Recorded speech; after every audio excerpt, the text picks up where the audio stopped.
स्वर विज्ञान और स्वास्थ्य रक्षा। भगवान ने मनुष्य जन्म के समय से ही देह के साथ एक ऐसा आश्चर्यजनक अपूर्व उपाय रच दिया है जिसे जान लेने पर प्रायः किसी भी सांसारिक विषय में असफलता का दुख नहीं हो सकता। चूंकि अधिकांश मनुष्य इस उपाय को नहीं जानते और न उससे लाभ उठाने का प्रयत्न करते हैं, इसी कारण अनेक कार्यों में उनको सफलता प्राप्त नहीं होती। इस विषय का विवेचन जिस शास्त्र में किया गया है उसे स्वरोदय शास्त्र कहते हैं। स्वर शास्त्र प्रत्यक्ष फल देने वाला है। मुझे पग पग पर इसका आश्चर्यजनक फल देखकर आश्चर्यचकित होना पड़ा है। जीव के जन्म से मृत्यु के अंतिम क्षण तक निरंतर श्वास प्रश्वास क्रिया होती रहती है और यह श्वास नासिका के दोनों छेदों से एक ही समय एक साथ समान रूप से नहीं चला करती। कभी बाएं और कभी दाहिने पुर से चलता है। कभी कभी एकाध घड़ी तक दोनों छेदों के समान भावों से भी श्वास प्रवाहित होती है। बाएं नासापुर के श्वास को इड़ा में चलना, दाहिने ओर से चलने को पिंगला में चलना और दोनों पुरों से समान भाव से चलने पर उसे सुषुम्ना में चलना कहते हैं। एक नासापुर को दबाकर दूसरे के द्वारा श्वास को बाहर निकालने से साफ मालूम हो जाता है कि एक नासिका से सरलता पूर्वक श्वास प्रवाह चल रहा है और दूसरा नासापुर प्रायः बंद है, अर्थात उसे अन्य नासापुर के समान सरलता से श्वास बाहर नहीं निकलता। जिस नासिका से सरलता पूर्वक श्वास बाहर निकलता हो उस समय उसी नासिका का श्वास कहना चाहिए। क्रमशः अभ्यास होने पर बहुत आसानी से मालूम हो जाता है कि किस नासिका से श्वास प्रवाहित हो रही है। यदि मनुष्य का स्वास्थ्य स्वाभाविक दशा में हो और रहन सहन प्रकृति के अनुकूल हो तो प्रतिदिन प्रातःकाल सूर्योदय के समय से 2.5 घड़ी के हिसाब से एक एक नासापुर से क्रमानुसार श्वास चलता है। इस प्रकार रात दिन में 12 बार बाईं और 12 बार दाहिनी नासिका से श्वास चलता है। इस श्वास प्रश्वास का क्या प्रभाव होता है, इस संबंध में शास्त्र में कहा गया है, वहेतावद घटी मध्ये पंचतत्वानि निर्दिशेत। प्रतिदिन रात दिन 60 घड़ियों में 2.5 घड़ी के हिसाब से स्वर परिवर्तन होने से क्रमशः पंच तत्वों का उदय होता है। इस श्वास प्रश्वास की गति को समझकर कार्य करने पर शरीर स्वस्थ रहता है और मनुष्य दीर्घजीवी होता है। फलस्वरूप समस्त सांसारिक कार्यों में सफलता मिलने के कारण सुखपूर्वक संसार यात्रा पूरी होती है। वाम नासिका का श्वास फल।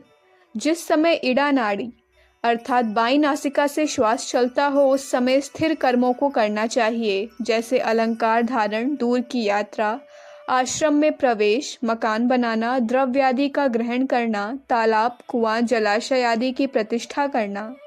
बाईं नाक से श्वास चलने का शुभ कार्य करने पर उन सब कार्यों में सिद्धि मिलती है। दक्षिण नासिका का श्वास फल। जिस समय पिंगला नाड़ी अर्थात दाहिनी नाक से श्वास चलता हो उस समय कठिन कर्म करने चाहिए, जैसे कठिन क्रूर विद्या का अध्ययन और अध्यापन, नौकादि, आरोहण, तंत्र साधना, बैरी को दंड, शास्त्राभ्यास, गमन, पशु विक्रय, ईंट पत्थर काठ तथा रत्नादि का घिसना और छीलना, संगीत अभ्यास, यंत्र तंत्र बनाना, हाथी घोड़ा तथा रथ आदि की सवारी सीखना, व्यायाम, षटकर्म साधन, भूतादि साधन, औषध सेवन, लिपि लेखन, दान क्रय विक्रय, युद्ध भोग, राजदर्शन आदि। सुषुम्ना का श्वास फल। दोनों नाकों से श्वास चलने के समय किसी प्रकार का शुभ या अशुभ कार्य नहीं करना चाहिए। उस समय कोई भी काम करने से वह निष्फल होगा। उस समय योगाभ्यास तथा ध्यान धारणा आदि द्वारा केवल भगवान को स्मरण करना उचित है। सुषुम्ना नाड़ी से श्वास चलने के समय किसी को भी शाप या वर प्रदान करने पर वह सफल होता है। इस प्रकार उचित स्वर में कार्य करने से मनुष्य अनेक प्रकार के लाभ उठा सकता है। इसका सबसे बड़ा उपयोग रोगोत्पत्ति का पहले से ही ज्ञान हो जाना और उसका सहज में निवारण कर सकना है। उदाहरण के लिए शुक्ल पक्ष की प्रतिपदा को यदि सवेरे नींद टूटने पर सूर्योदय के समय पहले यदि दाहिनी नाक से श्वास चलना आरंभ हो तो उस दिन से पूर्णिमा तक के बीच में गर्मी के कारण कोई पीड़ा होगी। इसी प्रकार कृष्ण पक्ष की प्रतिपदा के दिन सूर्योदय के समय यदि पहली बाईं नाक से श्वास चलना आरंभ हो तो उस दिन से अमावस्या तक के अंदर कफ या सर्दी के कारण कोई पीड़ा होगी। 2 पखवारों तक इसी प्रकार विपरीत ढंग से सूर्योदय के समय निश्वास चलता रहे तो किसी आत्मीय स्वजन को भारी बीमारी होगी अथवा मृत्यु होगी या और किसी प्रकार की विपत्ति आएगी। 3 पखवारों से अधिक लगातार ऐसी ही गड़बड़ी होने पर निश्चय ही अपनी मृत्यु हो जाएगी। बिना औषध रोग निवारण। अनियमित क्रिया के कारण जिस प्रकार हमारी देह में तरह तरह के रोग पैदा होते हैं, उसी तरह औषध बिना ही भीतरी क्रियाओं द्वारा निरोग होने का उपाय भगवान ने बना दिया है।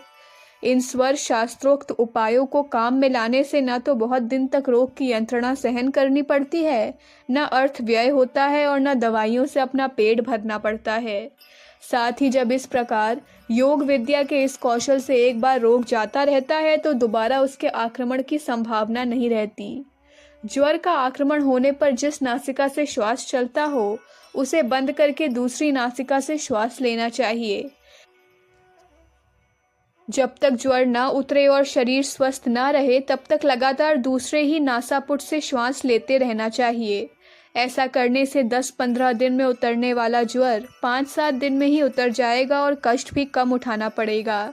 ज्वर काल में मन ही मन चांदी के समान श्वेत वर्ण का ध्यान करने से और भी शीघ्र लाभ होता है। इसी प्रकार और भी कई तरह के ज्वर, सरदर्द, अजीर्ण, दंत रोग, स्त्रैविक पीड़ा, दमा, नेत्र रोग भी योग संबंधी साधारण विधियों से ठीक हो जाते हैं।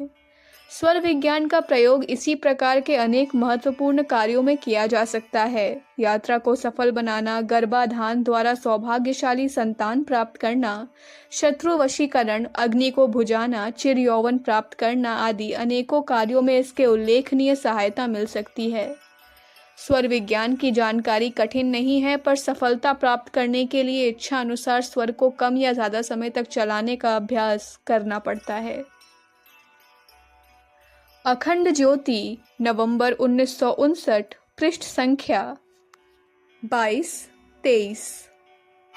हमारे YouTube चैनल विचार क्रांति दूत अखंड ज्योति पत्रिका को सब्सक्राइब करें एवं अगली वीडियोस प्राप्त करने के लिए बेल आइकन दबाएं। धन्यवाद।